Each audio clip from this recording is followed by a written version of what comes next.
but it cannot give you the framework na hinahanap ng negosyo mo. Yung konti po ang ating inflow o dito sa starting, nakakatamad na rin kumilos dito.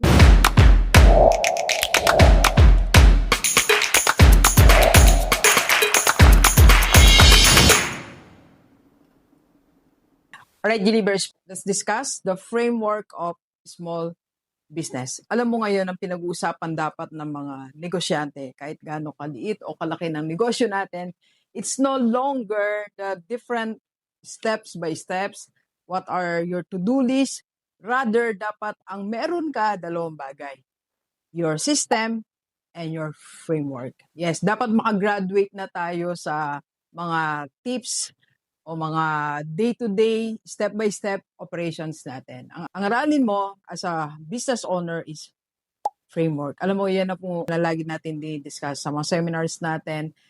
May mga nagko-comment na, Doc, yung topic mo, chat GPT ko na lang.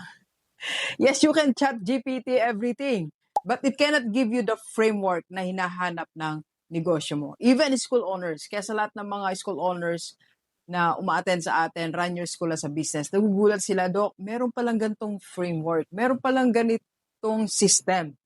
Yes, meron pong ganyan na framework and system. Kaya dapat, ayan ang inaasikaso mo or business owner, your framework, okay? So ngayon pag-usapan natin, what is the framework of your business? So punta muna tayo sa traditional na nangyayari. So this is a diagram illustrating your business, right?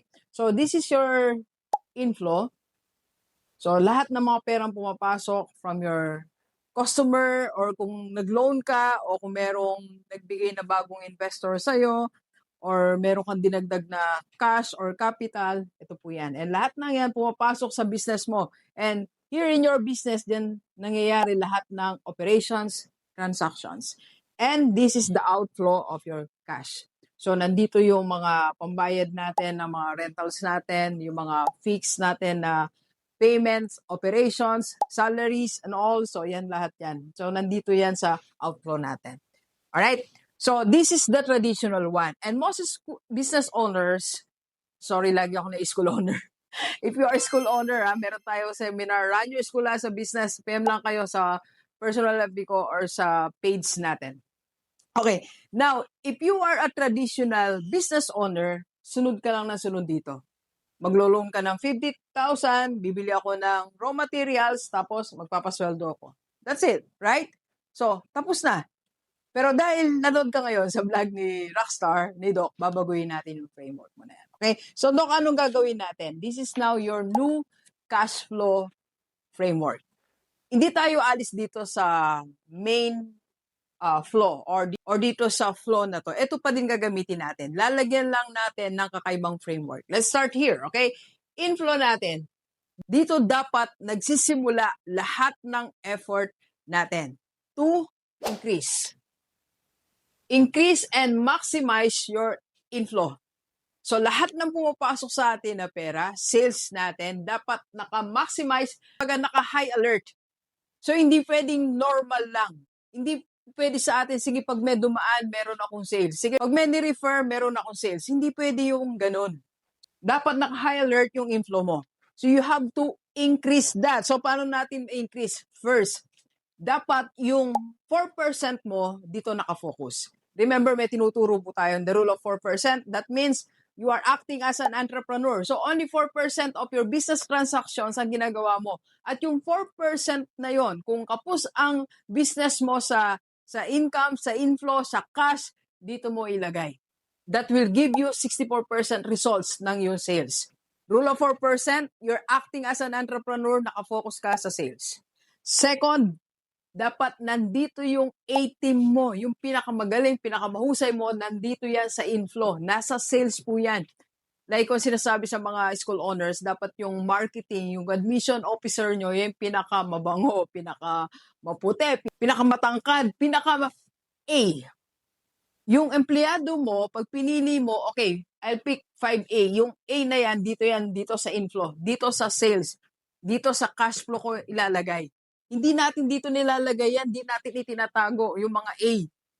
Dito muna sa pagpasok natin dapat pinipili ang empleyado natin. So in other words po, dito tayo nakafocus. Okay?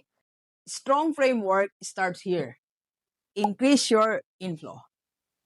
Okay? Kasi pag mataas to, medyo magaan kumilos dito. Napansin nyo ba? Pag malaki yung pasok ng pera ng negosyo natin, madali nang bumili ng mga request ng empleyado natin eh.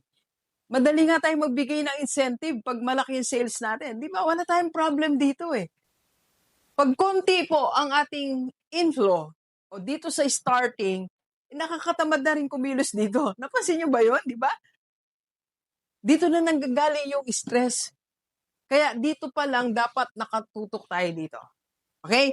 And second, of course, inside our business, dito din, wag nating kalimutan to. Kahit nandito yung 4% natin, mag-iwan din tayo certain time for this. So dapat tinitiyak natin na meron tayo ditong system. No money leaks dito. So walang maliliit na small leaks, walang maliliit na nawawalang pera dito sa operations. And walang blind spots dito. Wala tayong hindi nakikita. Dapat inihingan natin. Kaya pag nag-meeting tayo, alam nyo kung ano yung hinihingi natin dapat? Numbers. Score. So don't forget numbers pag meron kang kausap na middle manager o meron kang kausap na team member. So kahit sinong kausap mo, pag may meeting ka, numbers. Okay? And efficient. Dapat ang operations natin dito. Wala tayong nasasayang. Alright? Now, punta tayo dito. So from here, takbo tayo dito. Of course, mag-out tayo ng pera, tama? So, hindi naman tayo pwedeng hindi mag-out. Hindi tayo pwedeng hindi magpasweldo, hindi tayo pwedeng hindi magbayad sa suppliers, hindi tayo pwedeng hindi mag-upgrade, magkaroon ng subscription. Technically, kailangan natin yan. Alright? Pero, meron tayo isang dapat gawin po dito.